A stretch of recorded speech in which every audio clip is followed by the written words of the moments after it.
everybody. Brian and I were just saying we haven't seen each other or talked in like a month, and that's too bad. We need to fix that. So Yeah, we're going it's to catch up. uncommon. It It's is. very uncommon for us to go that long without talking I know. I think there offline. was one meeting that we had that you didn't have that, yeah, that I got to see everybody else. But everybody's been traveling. And matter of fact, this makes a great topic, actually. Brian, tell us about your family vacation. This is all going to come Yeah. back around.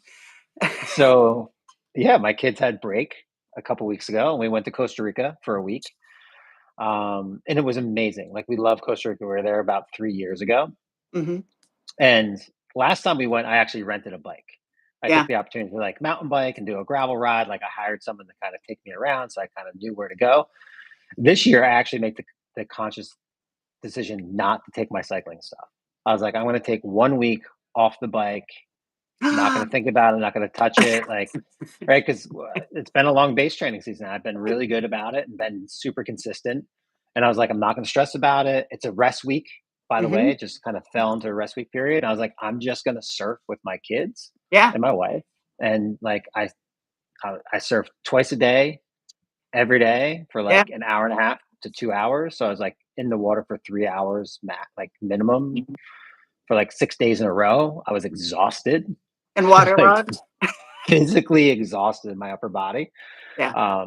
Was just so tired. But Yeah.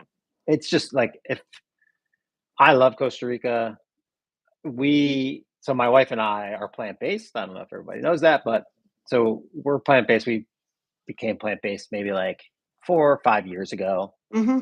We made the decision, and we will eat meat here or there. That's why I always say plant based, not vegetarian or vegan.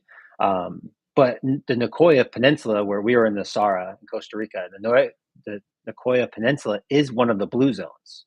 So Ah. it's one of the five blue zones where there's the most 100-year-old people living in an area. So it bodes well to our personal lifestyle. Hmm. So like there's always really good like vegetarian options and vegan options and stuff like that. Pretty much every restaurant you go or like every little shack that you go to, Hmm. there's just like great whole produce. Like so I love it. We're already trying to book next year Oh, there I'm again. trying to book retirement there. So, hey, um, but I That's love on what our you said about not taking a that's on bike. our That's what I wanted to ask you about because we've had a 2 week break before training.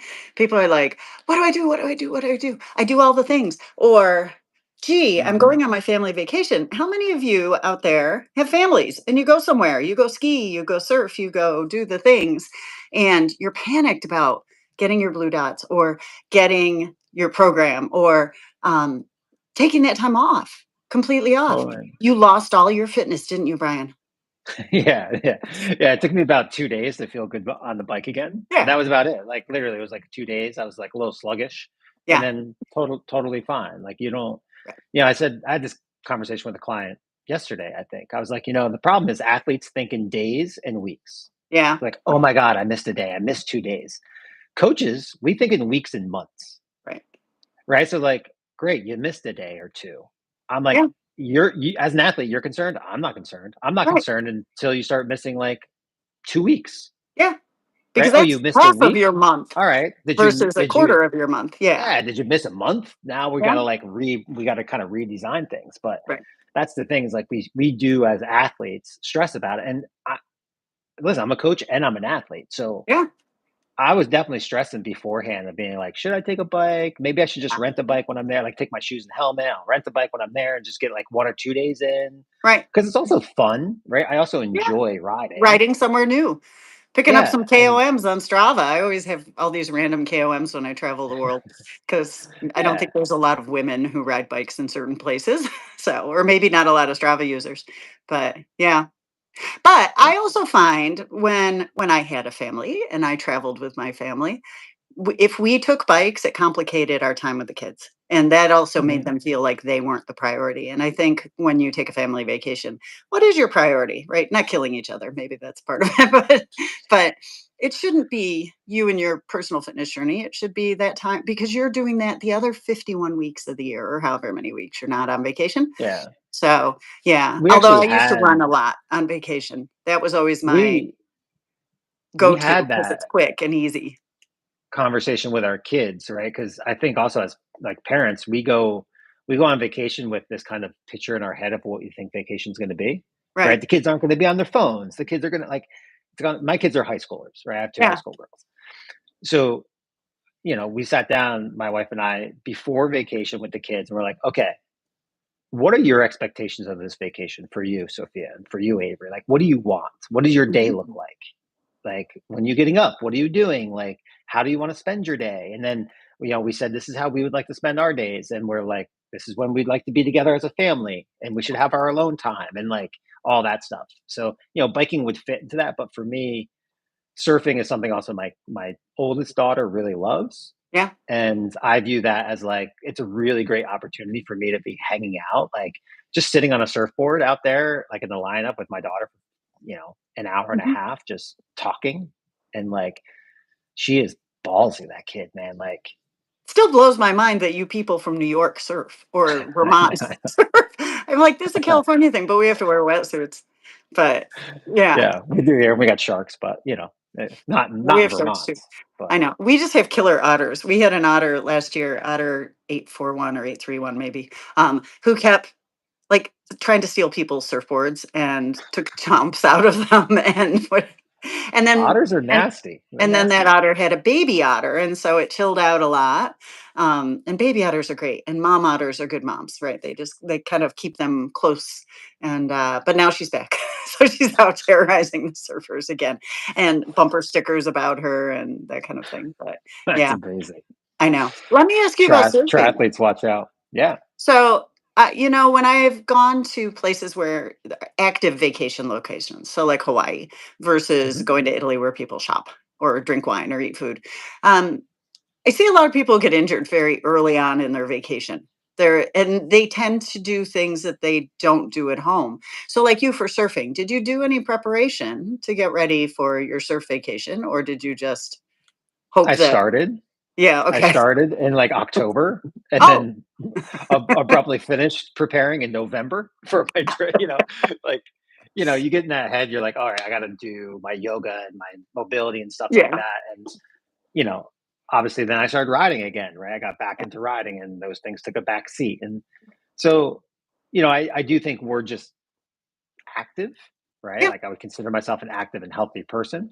Um, but you got to know your limits, Yeah. right? Like I would spend probably 15 minutes before, like on the beach, like going through a mobility practice beforehand. Like my daughter would, she would just Yeah, but put teenagers her can leash on do and anything. jump in Yeah, and she would go. Like I yeah, would take a good 15 or 20 minutes just to kind of warm up and move.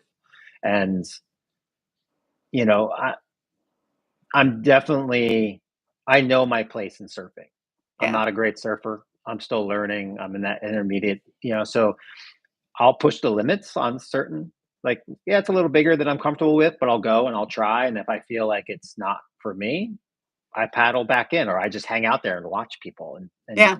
and learn, right? Like part of for me is like sitting out there is just watching other people Mhm. and just trying to pick up what they do. And I'm not scared to ask somebody, Yeah. local or not, and just be like, hey, I noticed this, or I'm struggling with this. What are your thoughts on this? Like Mhm. people are always happy to share, right? It's like group ride. We want other people to enjoy the sport that we love so much, Yeah. And we right? And want if them they're not out to hurt there, us. yeah, for sure. Right. Right. And so I think a lot of times it can come off as like, people are scared to ask, or people are scared to fail, or to be in Mhm. a situation where they're not comfortable, where it's like, no, like get in there and ask, and people want to share and help. And but I was definitely in certain mornings I woke up because I had this mental plan of like I'll wake up at 6 and surf by 6:30 every day, and then have breakfast, and then go again in the afternoon. There were certain mornings where I was waking up where I was like, I just should just sleep, Yeah. and I'm like, no, get up, get to the beach. You can make your decision when you're down there. And every time I got down there, I'd paddle out and spend a little time. It's like getting up for the bike, right? I think Right. this never gets easy. Mhm. People are like, "Oh, it's easy for you." I'm like, "No." Every morning when my alarm goes off, I have that 5-minute debate in my head of like, should I get up and ride right now, or should Yeah. I ride later, and this and that? And I'm like, and every time I do it, every time I get up and ride, it makes it easier to do it the next time and the next time. Yeah. So Not to mention the Yeah. fact that No. I can't go back to sleep after an alarm because, woman of a Oh, I certain can. age, I I hate that about people like you. The alarm goes off, it startles me, my heart rate goes super high, and then I'm up. It's like, doesn't matter. And I hate it when I mistakenly forget to turn an alarm off when I don't need an alarm. Hmm. Because right now it's not getting late here until 7-ish, 7:30-ish, I think. Same So for us it's now. Yeah. yeah, so it's a little hard to kind of ease in, but let me ask everybody who's here. So Maggie and Barbara and Amy and Donna, and it looks like there's some other folks too. Are you an active vacation person or a wine tasting, shopping, luxury? Or it could be a combination of the two. But if you were to choose your dream vacation, what would it be? Active or not? Um, Active all the way. I, Sit around boring. I always choose bike vacations, and after all these years, I started thinking, maybe you should just go to Maui and just, like, not have a bike. I've done that a couple times now. No, but if you go to Maui, you're going to rent a bike to go up Haleakala. Or So you're like gonna run, or you're gonna do these other things, so I know. good I was mountain thinking about biking. that, and I'm like, "What am I gonna do now that I can't run?" And when I go to Maui next time, I will take a bike. I need to do Haleakala, I haven't done it. You have to do it. So, It's such yeah, a. it's on my I did list. it. It was like I totally, I totally underestimated it. Like I don't know what I was looking at, but because Yeah. most people, like I was like, oh, it's a 40 miler. I thought it was like 40 up and back. It's like Yeah, no, it's no, 40 one way. it Like is. that's Had you ever so like driven it before you rode it? no. I literally Oh, rented a bike, showed yeah, up that day, and was like, you know, stood yeah, on the beach, and I'm like, okay, here we go. I had yeah. so unprepared. Like I'm telling you, like thank God there was a store like Mhm. halfway up, because if not, I don't know what I would have done. Right. Like I would have had to turn around. There's no way I would have made it. Like Yeah. I told my wife I'd be back in like a couple hours. Like I had to try to send her a text message and be How old like, were I'm not you going to at be this back. point? This was like 4 years ago, Oh, 4 or 5 years, Okay. like right before COVID or whatever. Yeah. Like I just tell you, like I don't. It was one of those things. I was like, yeah, of course I can climb up Haleakala. Sure, Right. it's You've easy. seen it on People do Peloton. it. It's only like a 90-minute People, class. It must be easy. people, people do it. Yeah. And you Um, forget you're at elevation, right. right? Like halfway up, I'm like, why am I dying here? And And it's then you look and you're like, cold up wait, I'm there. at I'm at like 7,000 feet right now. Yeah. Like Yeah. you totally forget because you're at Yeah. sea level. Right. So it doesn't dawn on you that like, oh yeah, I'm in Colorado right now. Yeah, no, you're way up there, and we've driven it a bunch of times at different times of day, and there's a couple times I've like run from the lower parking lot up to the observatory, and that's enough. As That's opposed to Raquel, where's Raquel today? I hope she's here. And yeah, I can't imagine running up the whole thing, but um, the descent is so much fun though. but cold. So much fun, so fast. Like Yeah. Well, it's it's so perfectly fun. banked pavement and it's smooth Hmm. and the grade is never super. What is the max grade there? It's not super Not steep, to the 5, 6%. just just the very end Yeah, to the upper parking lot. It's steep. Other than that, yeah, it's probably right. like a very, probably 5%, 6% for the most of it. It's Yeah, like very controllable with proper gearing. So you yeah, fly on the downhill because there's no real right. sharp turns. And And if you yeah, I pick had the to right stop time to of day, warm no my one's hands coming up. down because people always Yeah. wait till sunset and then they come down Hmm. the hill and yeah. So, yeah. So we're going to talk a little bit about gas. Your favorite topic. Everybody's Awesome. like, I am gas. plant Is that a based. new So yeah, Is that a gas makes sense. nutritional topic or is that no? But this goes back to your vacation, right? So you had an active vacation, but it was cross training. It was doing something different than what you usually do. And then you came back and you felt a little rough. But then what did you feel like when you got back on the bike? Fantastic. Yeah. Strong. Like great. Yeah. Like yeah, like the adaptations that you get from doing other things Right. apply. And that's the thing. I think that's the hardest thing is like we look at cross training and things as like they're separate and they're not. It's a human body and it's skill acquisition Mm-hmm. is problem solving. Right. I've always looked at human movement as problem solving. It's like, how do I get from point A to point B? How does my body do this? And the more experiences that you have, more Mm-hmm. variety of experiences you have, the more knowledge you have to accomplish a task, Right. whether it's a task you've always been doing or a new one, right? Like the amount of my upper body that I was using for surfing, like it was tremendous. It was great Well, because what happens when we go from inside to outside, our upper body's exhausted. right. right? Because the whole stability issues now. So it's like I was like, great, this gives me that endurance that I need. Like my climbing is better, even indoors. Mhm. Like when I stand, all these things, huge benefit. Yeah. Um, The other thing I want to mention, and I don't think that everyone realizes this, we talk about it sometimes, but stress is stress, whether it's physical stress or emotional stress. Even like getting on the plane to travel, that is stress that Hmm. accumulates in your body. And our body responds to stress in the same way, whether it's physical stress or that emotional stress. Yeah, we have to factor that into what we're doing as well. But let's go back to gas. So, gas, what does gas stand for? General adaptation syndrome. That's how we get faster and stronger, or how we break into pieces, which can also happen in the third phase, right? So when we look at general adaptation principle, how does this work? So we look at the alarm phase, the reaction to that initial stress, and that causes fatigue and DOMS. And what else happens in that phase? So that's where we start our training, right, Brian? Hmm. Okay. Yeah, And you're how does basically my just body trying to respond to that? build it better, right? Like it does Hopefully. one of two things. Yeah, it does one of two things, right? Like it either builds it better or it realizes it's not an alarm situation, and we Ah, become more efficient at it. So, think about alarm stage as, when car alarms first came out, right? Like car alarms would go off and everyone would react to it and like look out the window. But right. once that alarm keeps going off and keeps going off and keeps going off, well, what happens? I don't look out the window anymore. You're just like, yeah, someone's going to turn it off in a minute. You're just You annoyed. know, yeah, it just becomes a new normal state. It's no longer an Yeah. alarm state, right? The first time I jump into cold water, whoa, man, cold, freezing. Well, when I keep going into that same temperature of water, it's no longer shocking because it's no longer alarming. Yeah. It's like, oh, this is just your norm. And that's when adaptation stops happening, right? We no That longer is have the alarm phase. such a good analogy.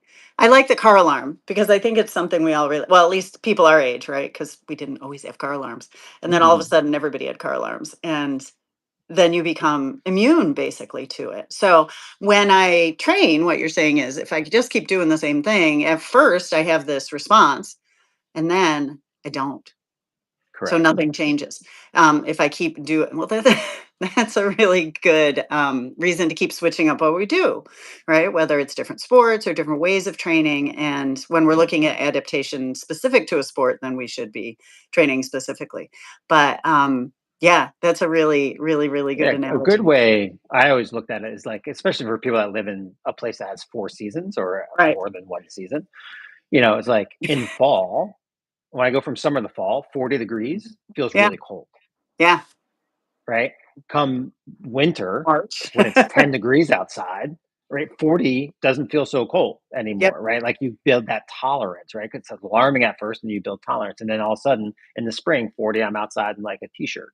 Yeah. So it's the same idea. It's if that is a constant environment, it's no longer alarming. I don't need to adapt.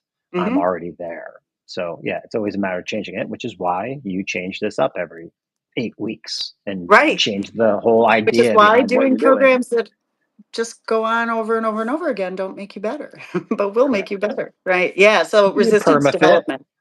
Yeah, you can be Yeah, permafit and maintain, right? That's that maintenance or yeah, plateau. Like there's nothing wrong with that. There's nothing wrong no, with plateauing, right? Like every pound not gained is still a pound lost. So, there you go.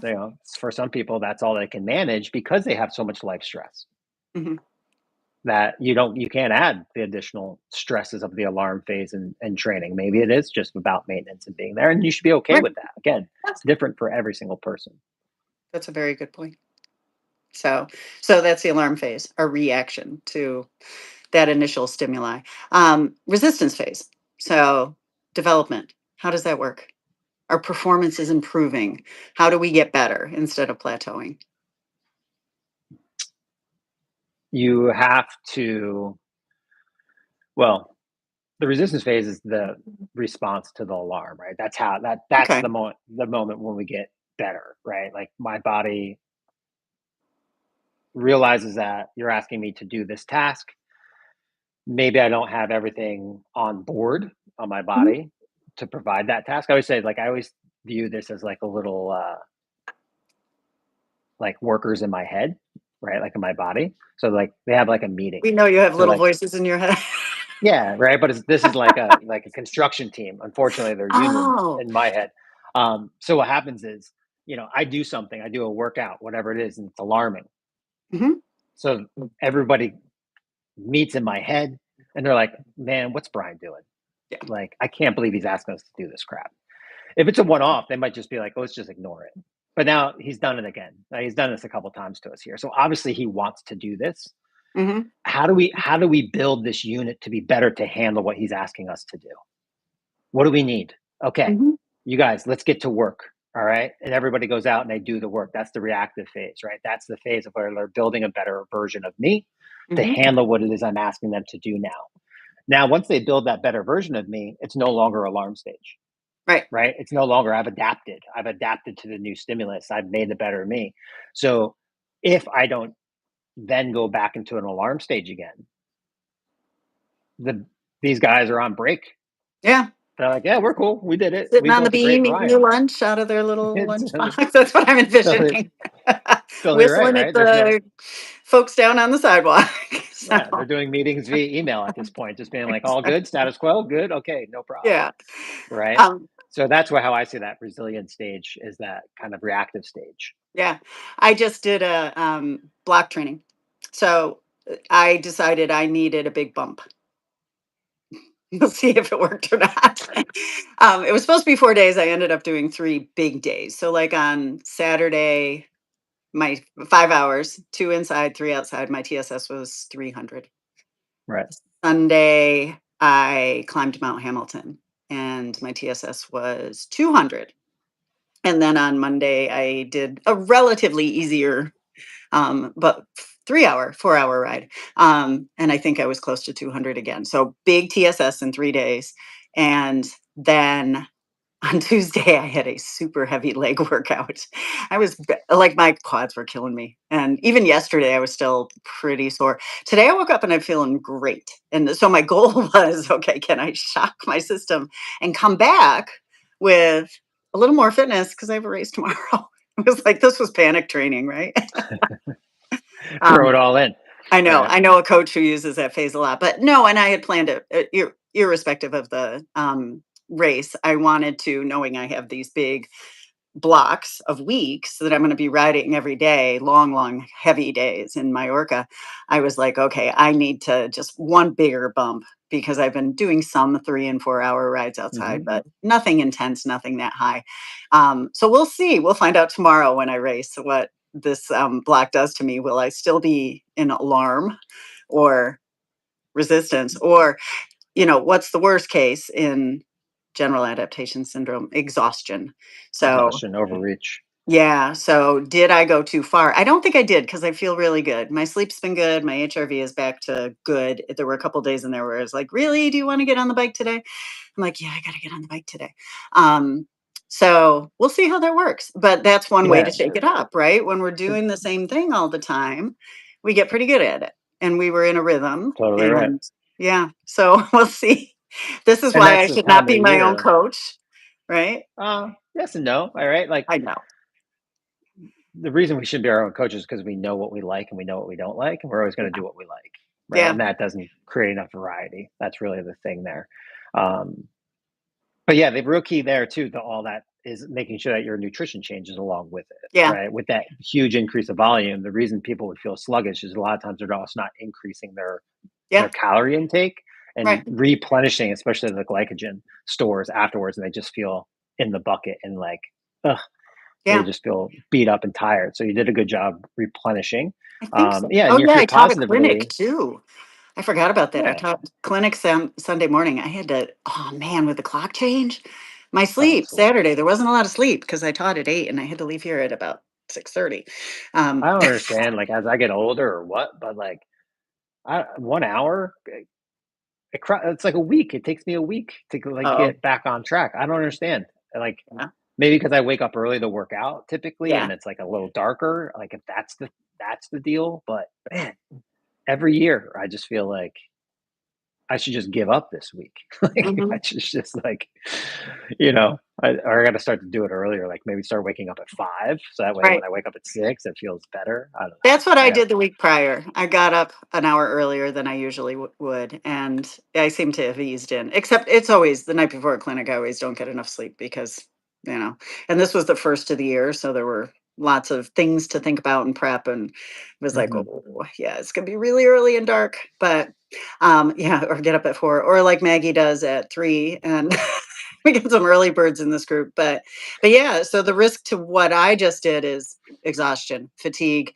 injury, illness, all those things. And I'm like, and it was interesting because I lost my voice from teaching, which I often do because I'm teaching outside in the wind and, 4 hours straight of talking and having to talk loudly because you have a group. Screaming. Yeah. Yeah. And then I climbed that climb. It took us about 2.5 hours with a friend at a slower pace, which was great because I felt great the next day. I've never climbed it at a Mhm. slow pace. I always try to like beat my PR on an 18.5 mile climb, right?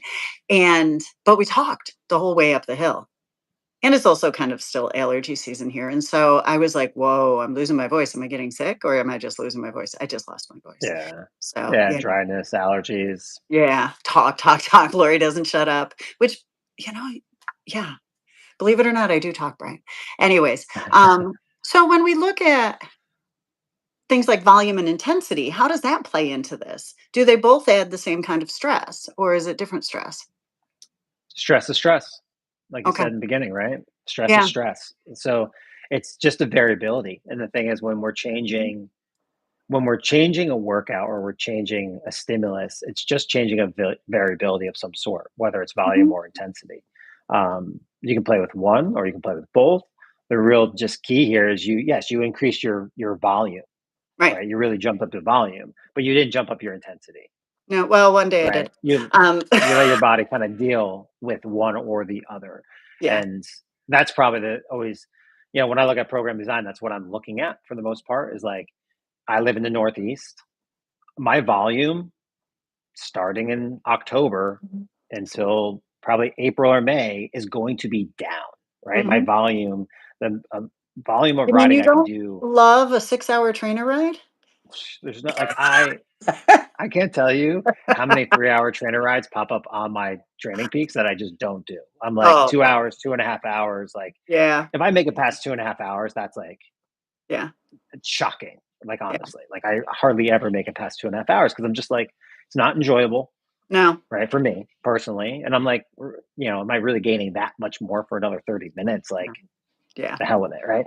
So since my volume is limited, right? Like I'm really limited on my volume's not going to change that much from December to March. Right. Right. It's going to be about the same amount of hours every week. So what variable can I play with? The variable I can play with is going to be the intensity. And that's what's going to affect my TSS, right? Is the Mhm. intensity part of it. Now, during this time of the year, it's starting to get nice outside. My volume is going to go up. So my intensity should not rise with it. My Right. intensity should stay about the same because I'm going to get a bump in my TSS just from training volume and time alone.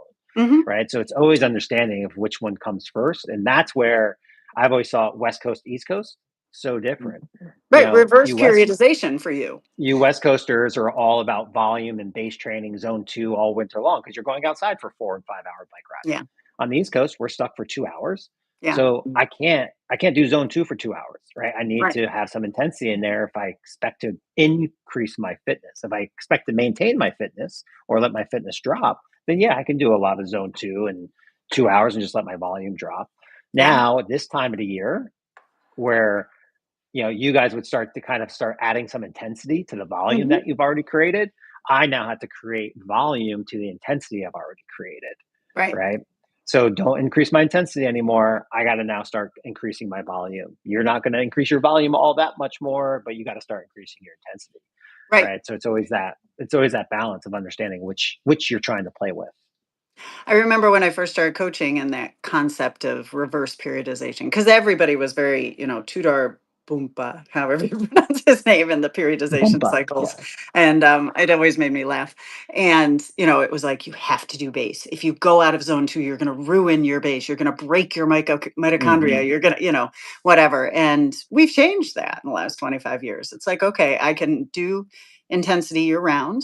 And I can do lower volume in the period of time when we traditionally would have done base, which is what you're doing, but higher intensity. Correct. There are lots of folks who believe those of us who are over the age of about 50 should be doing some VO2 max work every week or every 10 days. So, yeah. So, not just one way to slice a, I was going to say skin a cat, and that sounded terrible. And now I can't think of another analogy. Not just one way to approach training. I Yeah, know. I and was like, I don't want to skin a cat. I love my cat. but the She's key is to sleeping. have an approach and to stick Yes. with the approach. And I Yeah. think that's the biggest mistake that people make is, they hear Peter Attia talking to Tade and they're like, "Oh, Yeah. this is what I'm going to do now." And then another article comes out and, so 2 months later they're like, "Oh, I'm going to do that now." And then they Yeah. pop to this one and it's like all these systems work. Yeah. Like you just got to stick with it. It takes time, right? It Right. takes 8 months or a year for the program to actually take hold. Right. Not just like when you're building these programs, you're not building them in 8-week chunks.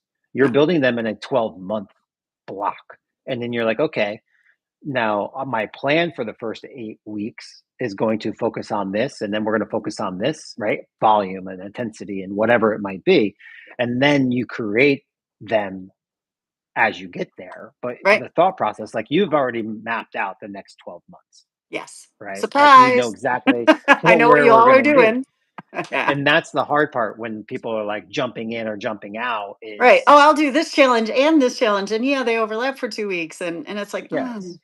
more is not And I better. think that's one of the biggest differences that we provide than a lot of other services and clubs and groups is, what's the long term goal? Right. Are they looking at a year? Or are they saying, hey, for the next 8 weeks, this is going to be fun?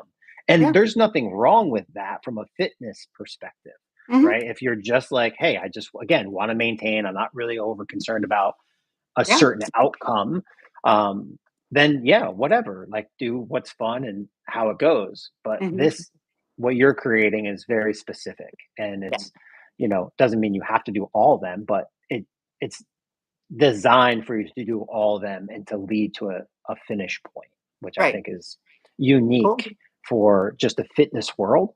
Hmm. It's not unique for training world. This is Right. what we do, and this is what Matt wanted to happen when he brought Power Zone to Peloton, Yeah.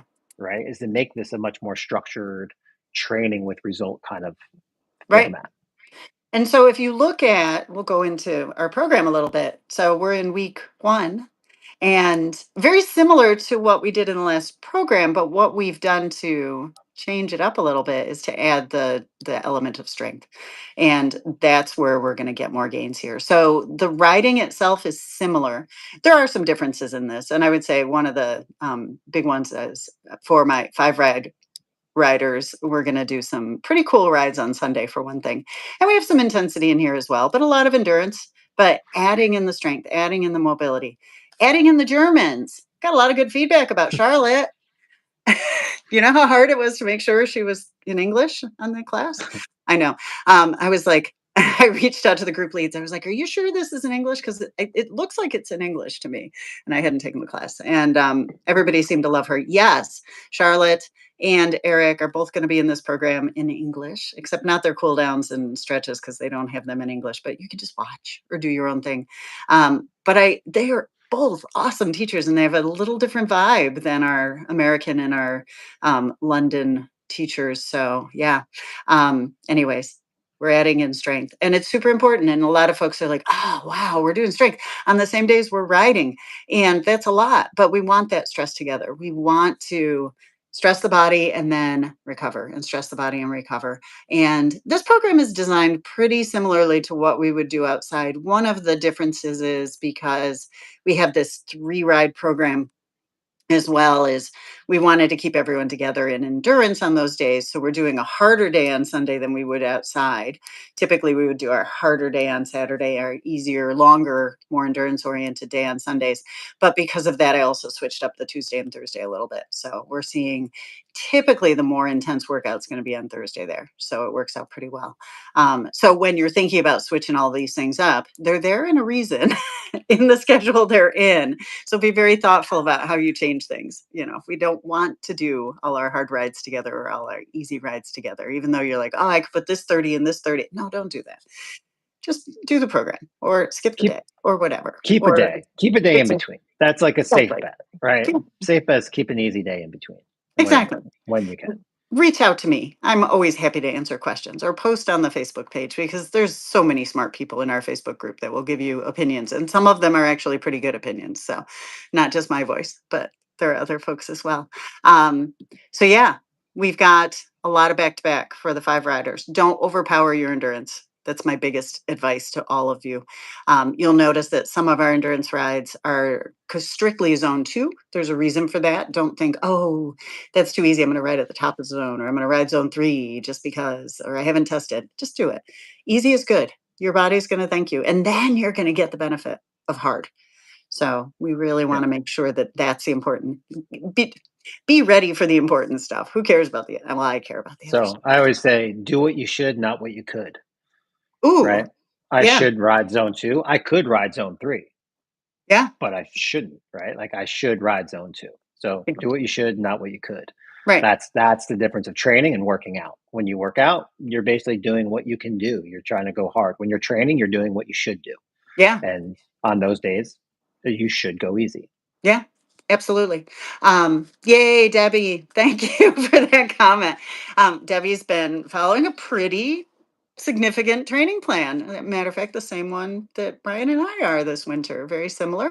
And as you increase your volume, you learn that zone 2 is super important. But Mhm. not overriding it. You have to pay attention to that.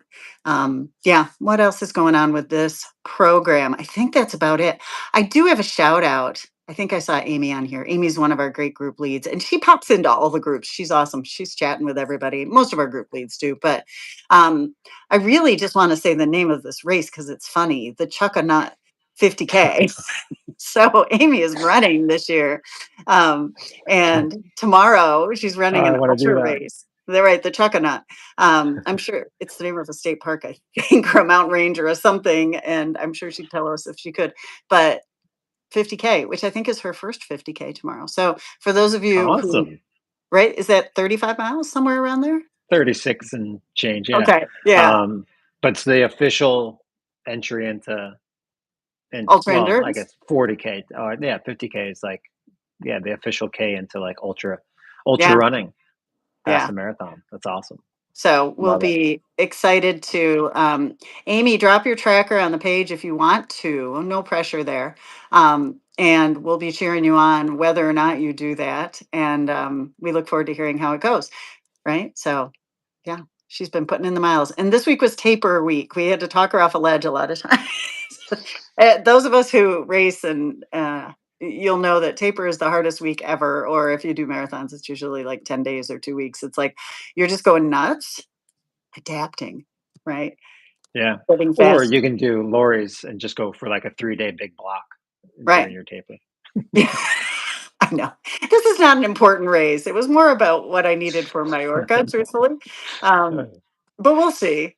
We'll see. I think I always think that I have really good skills in adverse conditions, and because it's been raining. So the race that I'm doing, it's a gravel race, but it's about 50-50 paved, unpaved.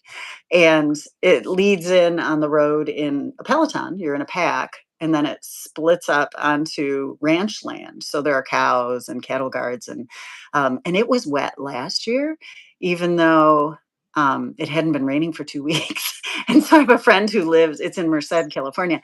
I have a friend who lives there, and she had posted some reels yesterday of lightning and thunder and hail. She was out with. She has 5 hunting dogs. Yes, this is like in the country, and she's a country girl.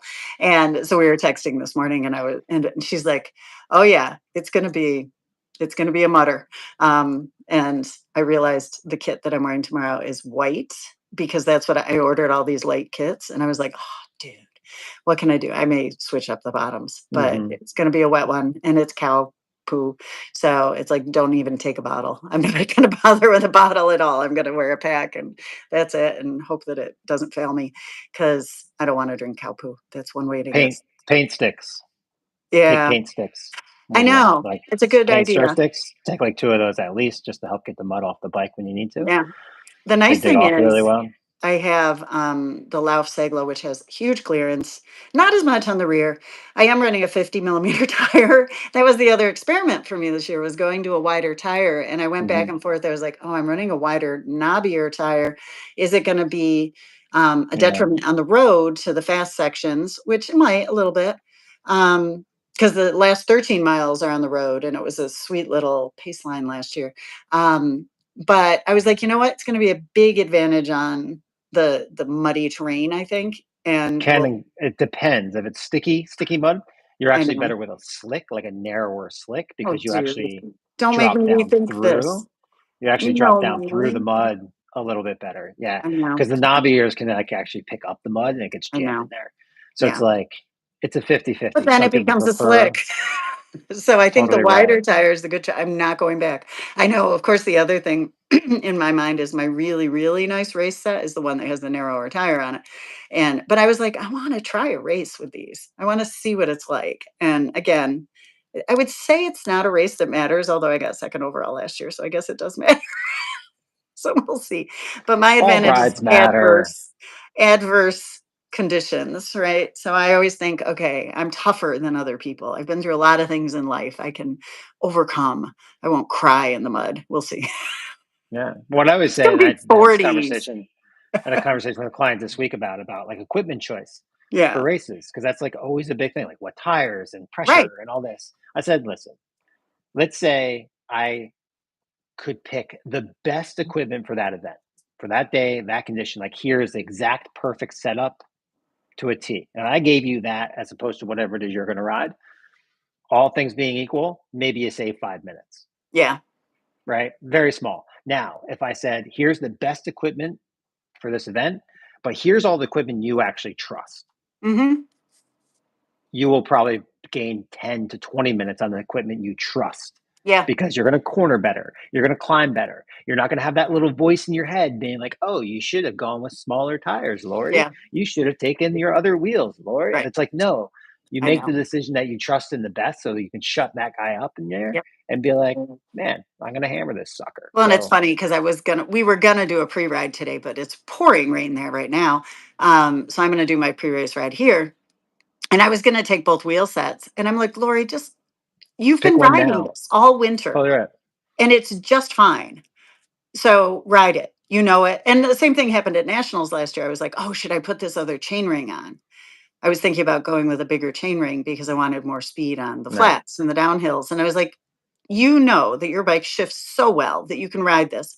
And these are the tires I've been riding. And when I went out this weekend, I did one of my hill climbs that I always do on the dirt. Perfect. I went out into the farmers' fields and they were so muddy and so mucky. And it was great. I could ride through everything. And that's where I tested the mud. I was like, yeah, the nice thing about mud with a lot of water is it washes the Cleans mud off. off.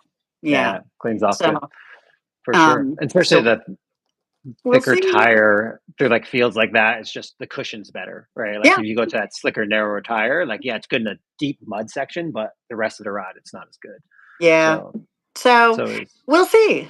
We'll find out. And it's funny because already we have a WhatsApp for everybody from our team who is going to this event. There's like 15 of us, and a few people have bailed, like the Southern California people. They're soft. They're too pretty for mud, and don't tell them I said that. But of course the PSI question came up. Why not? And when we're all totally running different tires and different setups, and we have different bodies, and different weights, everything. It's like exactly.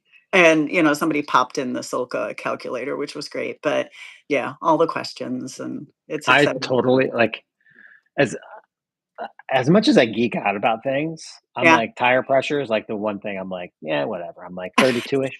Like most Yeah. likely that your gauge probably isn't right anyway. Right.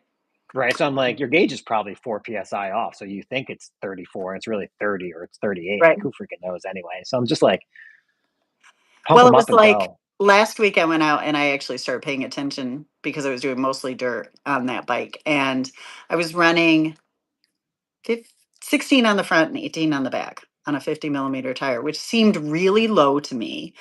Yeah, it seems But I mountain bike-ish. squeezed Yeah, it and I was like, it feels yeah, firm. And yeah. when I was on the bike with some weight, it felt good. So I was like, well, maybe. And then I looked at the silica calculator and it asked all these questions I don't know answers to. Like, what is the category of gravel? I'm like, I don't know. Like the That's mud probably just the ratings. roughness of it. Yeah, it's Yeah, just we how used to rough have of gravel. cyclocross mud ratings, like this is the peanut butter mud and this is the chocolate Hmm. syrup mud and this is and I was like, whatever. And it had said I should be a little tiny bit higher than that. So I may just to, in worst case scenario, I stop and take some air out. You can always do that, Correct. right? But I can start with a little more in the road section Yeah, and I would say start with a little high and take yeah, out. The problem with low is you're worried about if it's chunky, if it's yeah, rocky-ish, you're worried about burping a tire, yeah, right? That the It's just gonna come up. So if you're not running liners, tire liners in your tires, I know. then yeah, like 16, 18, like you can start to be a little low. If you're running tire liners, then you're usually okay because it gives you that sidewall protection. Yeah, But I'd say, yeah, go up a little bit and then you can always drop it 2 or 3 psi. But honestly, it especially with doesn't like matter. you got the shock in the front and stuff, like Yeah, you're not going to notice the difference between 2 psi. Like it's no, not your race results not going to be that different because of 2 psi traction no, wise and my stuff. So race it's like results going to be different because everybody's dropping out. totally No, not quite. But yeah, it'll be awesome. I'm excited. Anything else going on, Brian? What's your first no. race this year? Do you have anything on the calendar? I do. My first one that's on the calendar is a 12-hour mountain bike race in May. So first week of Nice. May. So I'm like 8 weeks out or so from that. Um, but Better I'm start training. thinking, well, we finish up our base next week, and Yeah, then that basically drops me right into like pre-race power kind of thing of like getting more specific. The hard part is I can't mountain bike here in Vermont until probably yeah, after the race, which that's a little bit of a bummer. Um, but I'm also thinking about jumping into. There's a gravel race up here that a few people are doing in New Hampshire, but there's also a road race that's like 2 hours away, like in oh, the Albany area, or a few yeah, hours away, 3 hours away in the Albany area that I've done in the past. And I'd like to do a little bit more road racing this year. That's what I've missed the last couple of years. And I think yeah, it affects my fitness. So I'm kind of debating. I might throw that in there. Um, just to kind of go see some old people I used to ride with and race with and yeah. just have a good fun day. The only problem with road racing is you just have that kind of in the back of your head of like What very is easy to something? go, Yeah, very easy to go down. yeah, Less likely in gravel, I think. yeah. So I don't know. I might do that, but that's my first major one is a 12-hour. And then a few weeks after that, I'm supposed to, as long as it works out for Francesco, we're supposed to do US national championships for road racing for paracycling down in West Virginia, which is also the same week as the pro national championships. Oh, nice. So like we would race on Monday and Tuesday, and then like the pros race later in the week. So I'd Yeah, probably just stay down there for the week. I also went to race school in with the West pros. Virginia, so and yeah, maybe jump in there if somebody needs help. You Yeah, know, is Masters Nats isn't the same event, right? no, no, I Okay. think they do that later in the year. Yeah, Yeah, this is just. I think it's just paracycling. I don't think juniors. I think it's paracycling under 23 and pro. and pro. That's it. Yeah, But it's yeah. nice to be able to see the pros. We did It that is a couple years ago when I was in Tennessee and Knoxville. We were because I'm able. sure Francesco wants to see the pros. He For does. those who don't know, No, Francesco is a blind athlete completely who blind. Brian pilots in different events. So they What's tandem. crazy is But that. you've also ran and swam with him when you've done Yeah, we've done Ultraman? ultra. We did Yeah, we did Ironman. We did Ultraman. We did Steamboat Gravel last year, yeah, unsuccessfully, but we did Steamboat Black last year. This year we're going back. We've raced nationals before in the past. We've yeah. never got better in second place. So he's really chomping at the bit Road for nationals. road nationals, time trial and road nationals. We took second the last 2 times Yeah. that we raced it. And then we're going to do gravel nationals this year too, which will be You we'll know, I see have a you out in house, Wisconsin. 2 bedrooms, just saying for gravel nats. I already booked it. Also, We could yeah. talk. Yeah. Well, he'll probably book because he usually brings an entourage. That guy, Ah, got it. he's got like his whole fan Well, base. if you need a break from Francesco, I you can might stay stay at with my you, house. absolutely. You can stay with me. It's got laundry and a hose. I was like, air conditioning, laundry, hose. Yeah. You got to Yeah, so it'd be request to great. post some photos of the race with Francesco. Oh, So, absolutely. And I'll yeah, post up. We actually did a couple podcasts together. We did one podcast after nationals, yeah, the road nationals with Trainer Road, because Trainer Road, which is a training platform, is the only training platform that's actually adaptable. yeah, Yeah, so he can. So like when we're riding, like he doesn't know his power number, right? Because he right. can't see it.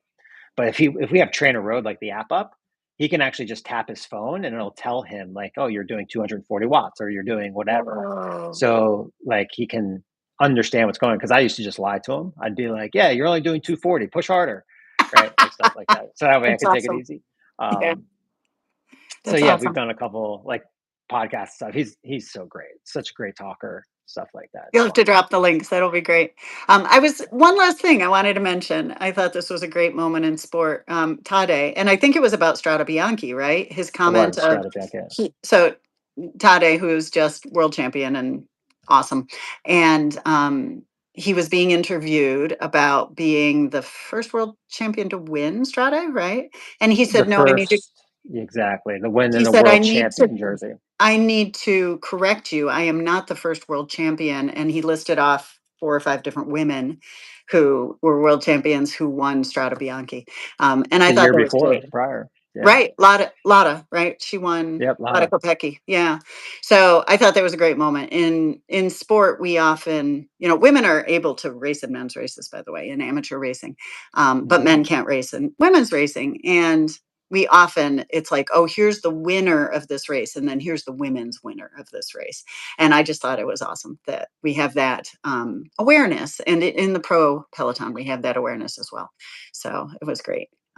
Anyways, Women's cycling is so so much much better better. than men's cycling. I know.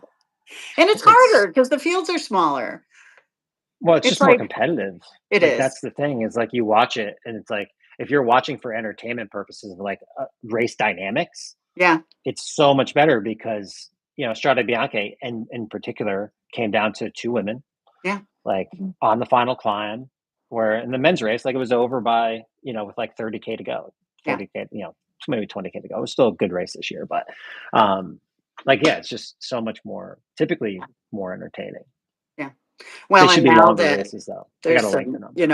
teams who have split up the dominance of one team, and you've got some awesome strength there. So it's going to be a good Yeah. season for women's racing, I think. So, anyways, I think that's it.